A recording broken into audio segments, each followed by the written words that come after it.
안녕하세요. 국민연공단 노후준비 전문 강사 이인재입니다. 반갑습니다. 요즘 100세 시대란 말을 자주 듣게 됩니다. 100세 시대를 맞이하여 은퇴 후 40-50년을 더 살아가야 하는데 연습할 수도 없는 한 번뿐인 인생을 행복하고 멋지게 보내야 되지 않겠습니까? 행복한 노후 준비를 위해서 여러 가지를 잘 준비해야만 합니다. 오늘은 노후의 행복한 인간관계 만들기에 대해 저와 함께 이야기를 나누어 보도록 하겠습니다. 어느 은퇴 전문가가 40대 가장으로부터 지금보다 좀 더 큰 집으로 옮기고 자녀들 교육을 해결하면서 자신들의 노후를 준비할 수 있는 방법에 대해 말씀해 주세요 라는 질문을 받았습니다. 이 질문을 받은 은퇴 전문가는 뭐라고 대답했을까요? 은퇴 전문가는 그런 방법이 있으면 저에게 좀 알려주시겠어요? 라고 반문했다고 합니다. 노후 준비를 잘하는 방법은 은퇴 후 40-50년을 누구와 어떤 관계를 맺고 살아가는가 하는, 즉 인간관계를 얼마나 잘 하는가에 달렸다고 볼 수 있습니다. 철학자 키르 케고르는 행복의 90%는 인간관계에 달려있다고 했습니다. 덧붙여서 현실적으로 생각해 볼 때 어떻게 한정된 자원으로 큰 집, 자녀 교육, 노후 준비 이 세 가지를 다 해결할 수 있을까요? 자녀 교육을 선택했다면 노후 준비를 포기하고 오래 일해야 할 것이며, 안락한 노후를 선택했다면 자녀들에 대한 지원에 한계를 그어야 합니다. 여러분은 은퇴 후 어떤 삶을 꿈꾸고 계시나요? 우리가 60세 이후에 은퇴하고 100세까지 40년 살아가는데 주어지는 여가 시간은 16만 시간이라고 합니다. 이 16만 시간을 행복하게 보낼 준비가 되어 있으신가요? 우리는 이 40년간 긴 세월을 누구와 관계하면서 살아갈까요? 100년 해로를 약속한 부부, 그리고 자녀, 형제, 자매, 그리고 가족 외 친구와 관계를 맺고 살아가게 될 것입니다. 따라서 이러한 사람들과의 좋은 인간관계는 우리가 꿈꾸는 은퇴 후 행복하고 멋진 삶을 만들어 줄 것입니다. 최근에 433명의 베이비붐 세대 직장인들을 대상으로 은퇴 준비를 하지 못한 이유에 대해 연구한 결과를 보면 표와 같습니다. 5가지 이유 중 1위는 경제적인 여유가 없어서라고 120명이, 2위는 자녀 양육과 교육비 지출 때문이라고 40명이 답했습니다.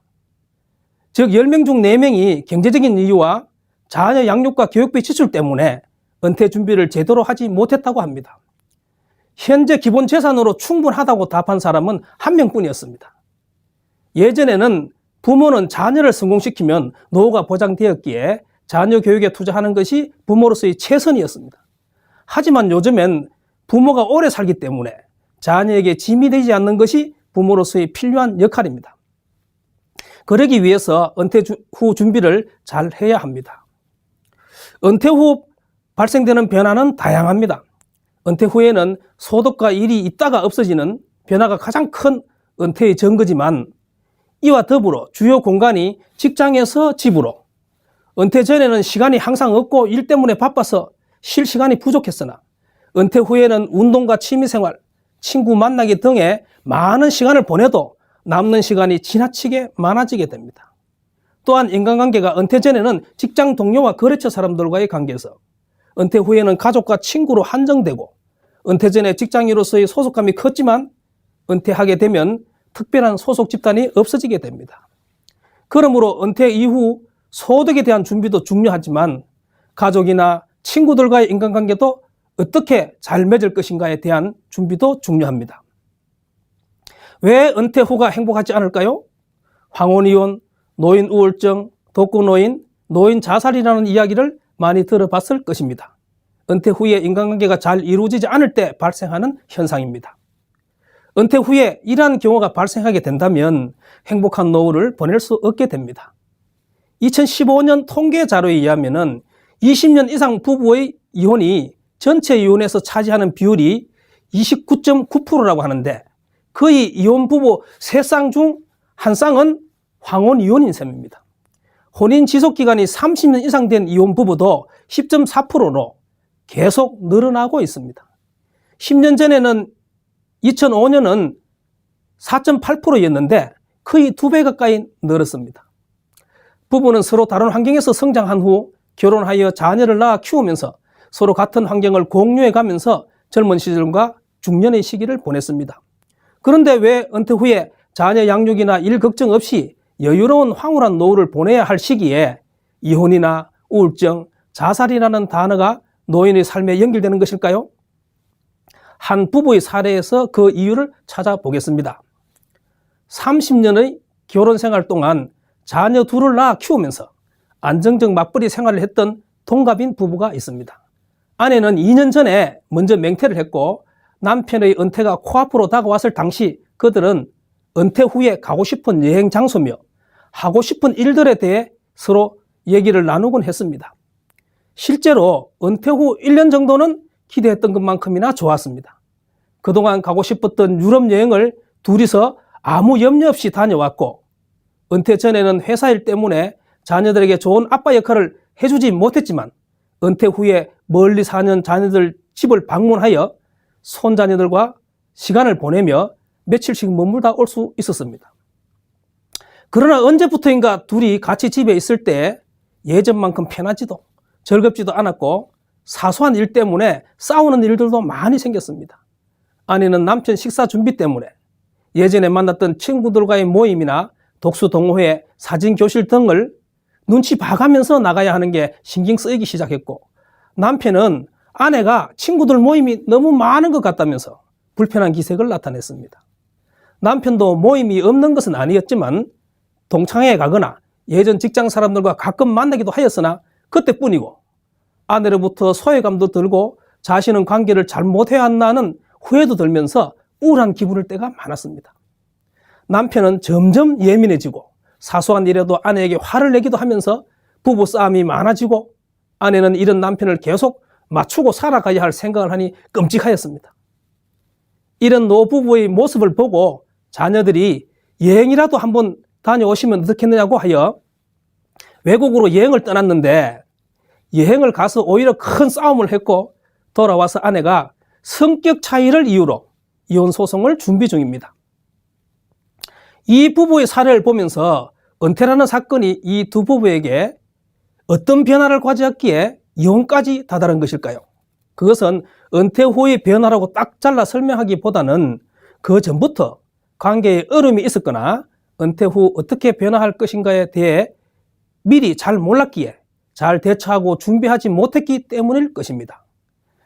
우리가 전혀 한 번도 가보지 않은 나라를 여행하려고 할 때 항상 준비를 합니다. 외국 여행 갈 때 뭘 준비하시나요? 여권을 준비하고 그 나라의 화폐도 알아보고 환전도 하고 날씨를 알아보고 챙겨갈 옷도 준비합니다. 마찬가지로 은퇴 후 경험하게 되는 새로운 나라에 대해서도 미리 알아보고 뭘 챙겨야 할지 미리 준비해야 하는 것입니다. 특히 노년기 남자와 여자의 변화에 대한 지식 습득이 필요합니다. 노년기 성격은 어떻게 변화될까요? 노년기 성격은 먼저 우울 성향이 증가하게 됩니다. 이는 신체적 질병, 배우자의 죽음, 경제 사정의 악화, 일상생활에 대한 자기 통제 불능, 사회와 가족으로부터의 소외, 지나온 세월에 대한 회한 등 노화에 따른 다양한 스트레스로 인해 발생합니다. 노년기는 누군가의 도움에 의지하려는 수동성이 증가하게 됩니다. 노년기에는 경직성이 증가합니다. 새로운 변화를 시도하기보다 과거 자신이 해왔던 안전한 방법을 고수합니다. 노년기는 행동이 조심스러워집니다.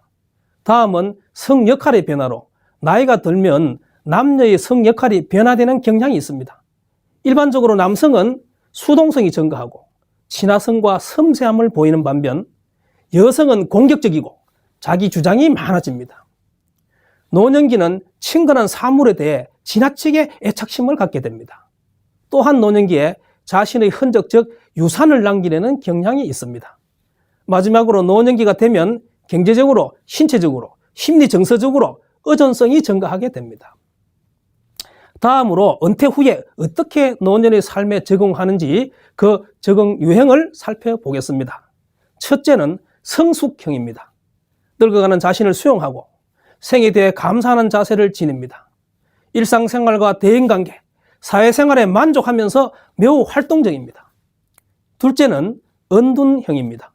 일생 지녔던 무거운 책임을 벗어던지고 복잡한 대인관계와 사회활동에서 해방된 것을 다행스럽게 여기는 사람들입니다.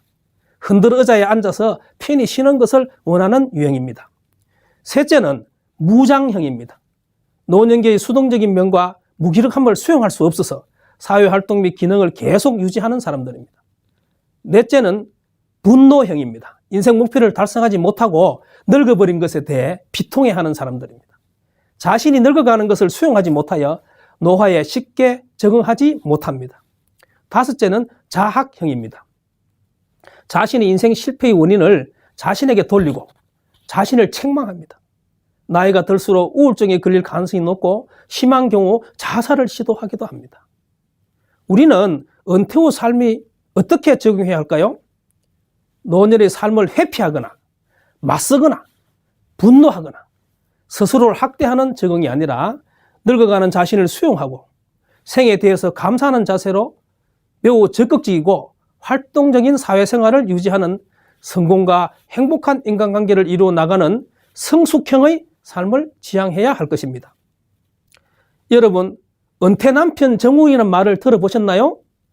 이는 은퇴 후 삶의 부적응일 때 나타나는 현상으로 은퇴 후 집에 있게 되면서 노화 증상이 심해지기도 하고 심한 부부 갈등을 겪기도 합니다.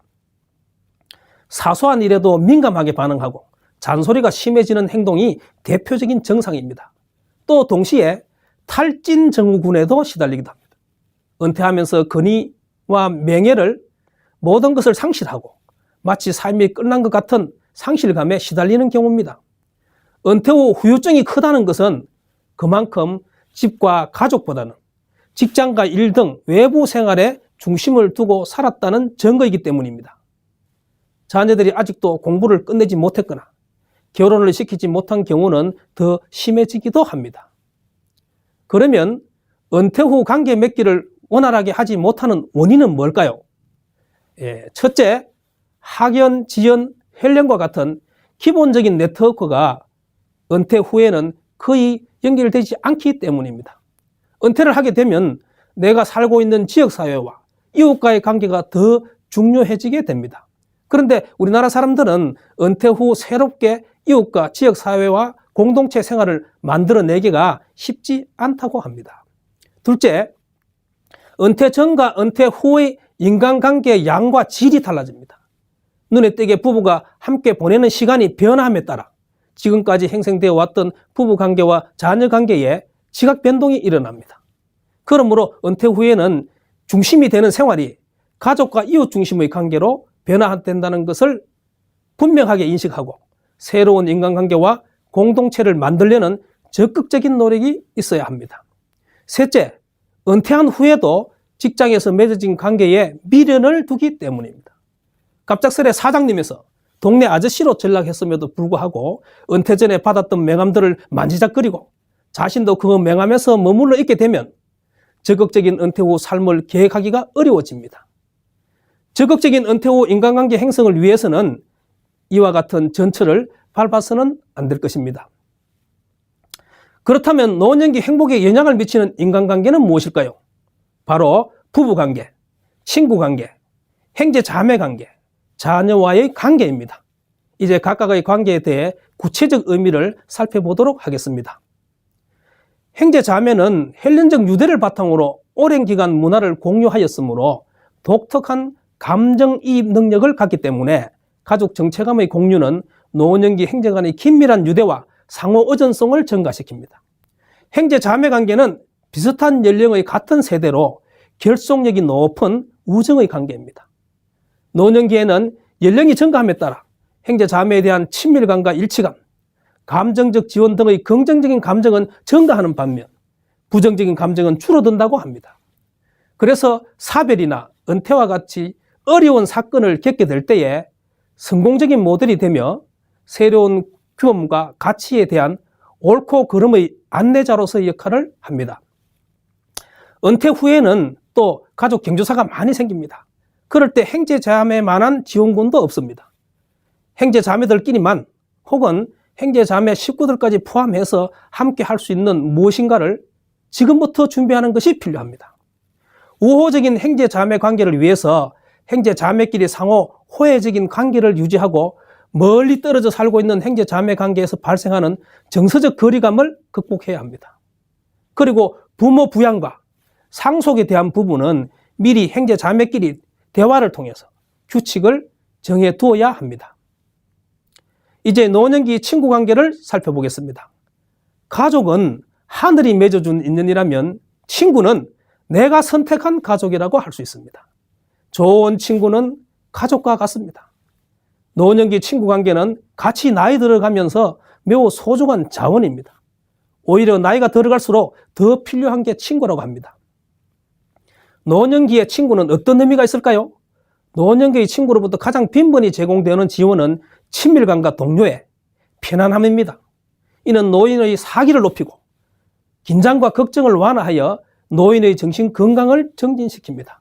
또한 친구 관계는 가족으로부터의 정서적 지원과 사회적 활동 지원이 약할 경우에 노인의 생활 만족도에 가장 큰 영향을 미치는 것으로 노년기의 삶의 질에 매우 중요한 위치를 차지합니다.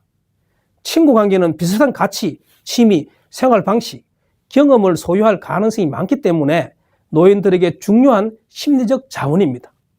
노년기의 친구 관계는 유용한 사회화 도구입니다.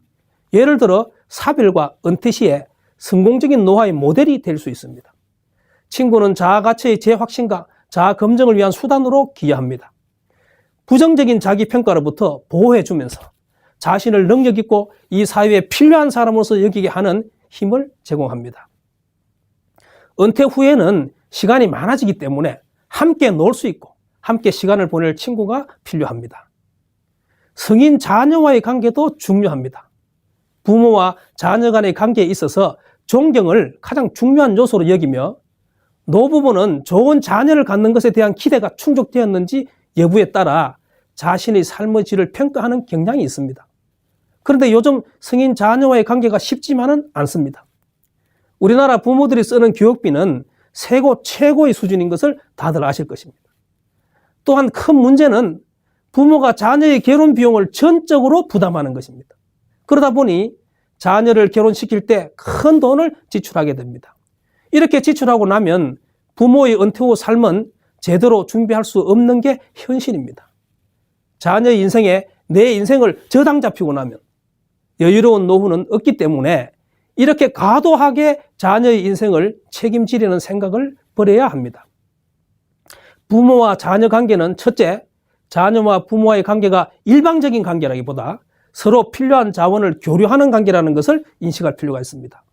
둘째, 자녀에게 인생의 선배로서 조언하고 자신의 경험을 공유하는 등 지속적으로 정서적 도움을 주는 관계가 형성해 보시기 바랍니다. 셋째, 부모 자녀 관계에서 갈등이 발생한다면 상대방을 탓하지 말고 상호 협조적인 태도를 갖고 꾸준히 대화하여 거리감을 좁혀 나가시기 바랍니다.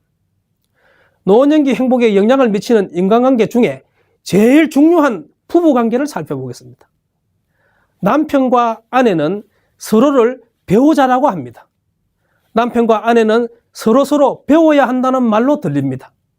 부부는 서로 가르치지 말고 서로 배워야 하기에 배우자라 합니다.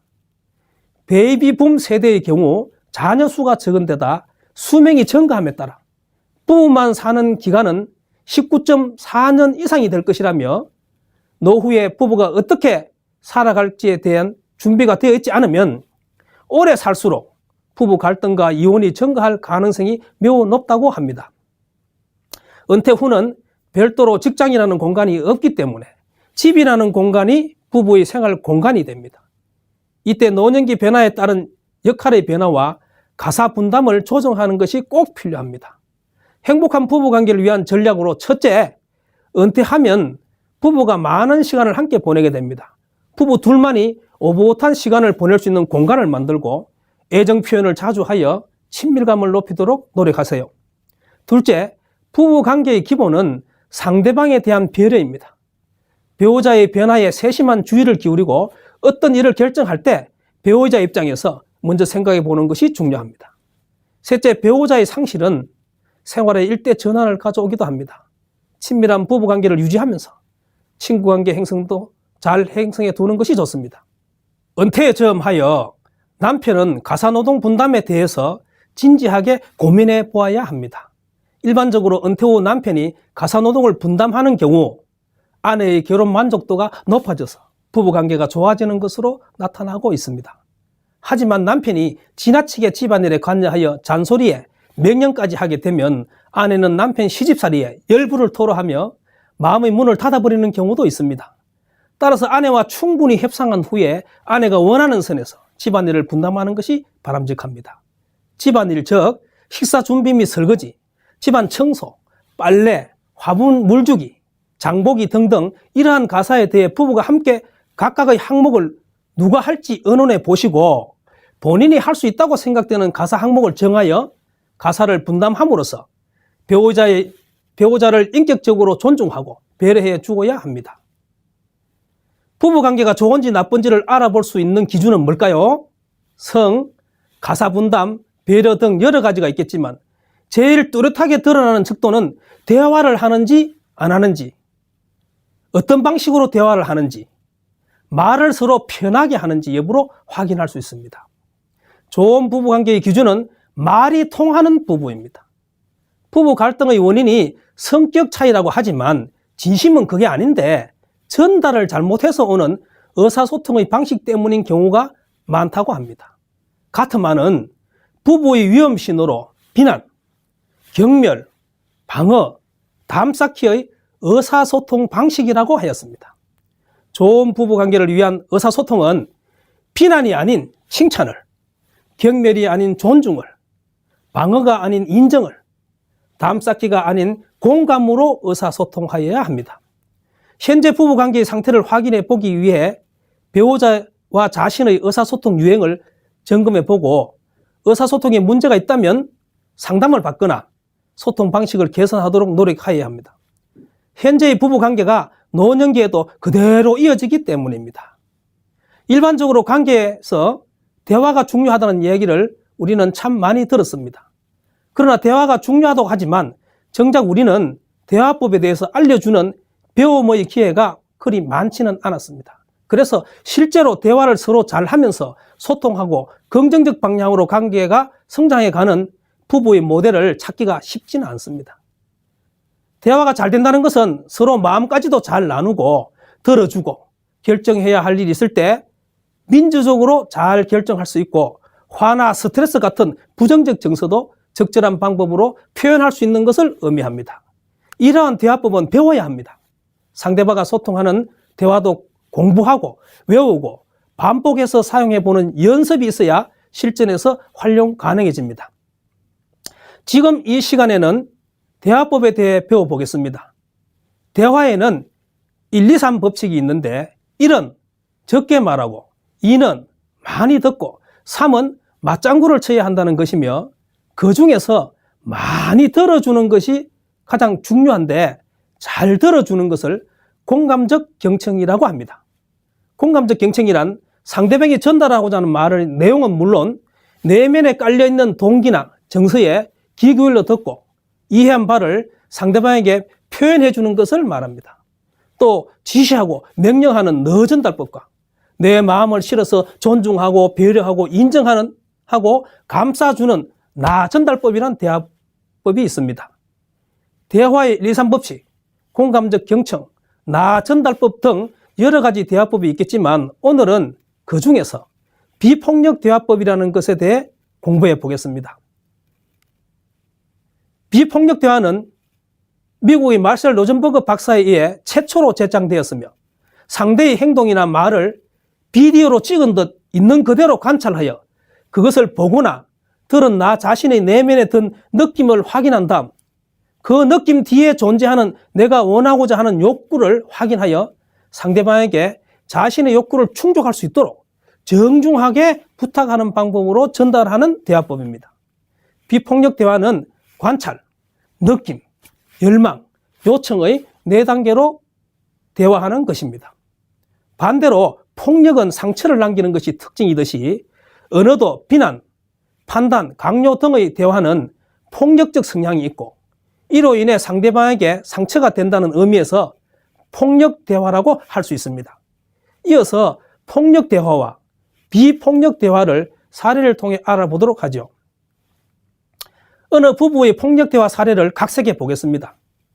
아내, 어제 도와주기로 해놓고 왜 그렇게 늦게 퇴근했어? 당신은 맨날 거짓말만 하고 약속을 안 지키더라. 남편, 뭐? 내가 언제 거짓말 했다고 그래? 아내, 어제 일찍 퇴근해서 짐 정리하는 거 도와주기로 했잖아. 내가 언제 그런 약속을 했던가? 당신이 착각한 거겠지. 잘못 들었거나. 나는 착각한 적 없거든. 일찍 와서 도와준다는 말이나 안 했으면 기다리진 않지. 그 말을 철석같이 믿은 내가 미쳤지. 배신당한 기분이야. 뭐 당신은 뭐든지 당신 편한 대로 생각하고 결정하고 혼자 난리야. 아이고 한심해. 뭐라고? 한심하다고? 알았어. 앞으로 내가 알아서 결정하고 혼자 처리하면 되지. 집안일은 신경 끄셔. 내가 알아서 다 할 테니까. 좋지. 나도 바라는 일이라고. 당신 마음대로 잘해봐. 이와 비슷한 일이 우리 부부에게도 있지 않나요? 이 경우 사소한 싸움에 큰 싸움으로 이루어질 수 있고 부부 갈등이 골이 깊어질 수도 있습니다. 그럼 어떻게 상황은 변하지 않는데 말을 조금 바꿈으로써 비폭력 대화를 하고 부부관계가 서로 성장하는 과정으로 바뀔 수 있을까요? 위의 폭력 대화를 비폭력 대화로 바꾸어 보겠습니다. 앞의 폭력 대화를 비폭력 대화로 바꾼다면 이렇게 될 것입니다. 어제 도와주기로 해놓고 왜 그렇게 늦게 퇴근했어? 한참 기다렸잖아. 왜 나를 기다려? 어제 일찍 퇴근해서 짐 정리하는 거 도와주기로 했잖아. 내가 언제 그런 약속을 했던가? 당신 기다리면서 속이 부글부글 끓고 속상했어. 분명하게 시간 약속을 안 한 게 아니어서 당신과 약속한 것을 까맣게 잊었나 봐. 미안해. 당신이랑 같이 하고 싶어서 기다렸거든. 다음부터 분명하게 시간을 정하면 좋겠어. 그리고 미리 문자 보내주면 약속 잊지 않으려고 노력할게. 그래, 그럴게. 이와 같이 부부가 대화를 주고받으려면 누군가 한 사람이 먼저 비폭력 대화를 시작해야 합니다. 가는 말이 고와야 오는 말이 곱다라는 말이 있듯이 비폭력 대화라는 기술을 배워서 부부가 서로 편한 관계가 된다면 한번 시도해보는 것도 좋지 않을까요? 하버드 대학교 로버트 웰딩거 교수는 무엇이 인생을 행복하고 건강하게 만드는가라는 물음에 사회적 연결이 긴밀할수록 더 행복하고 건강하다고 했습니다. 오늘은 은퇴 후 변화된 모습과 노후 적응 유행에 대해서 살펴보았습니다. 은퇴 후의 행복한 삶이란 가족과 주변의 친구들과의 인간관계에 달려있다는 사실을 이해하면서 인간관계를 잘 하기 위한 올바른 대화법에 대해 알아보았으며 그 중에서도 비폭력적 대화에 대해서도 알아보았습니다.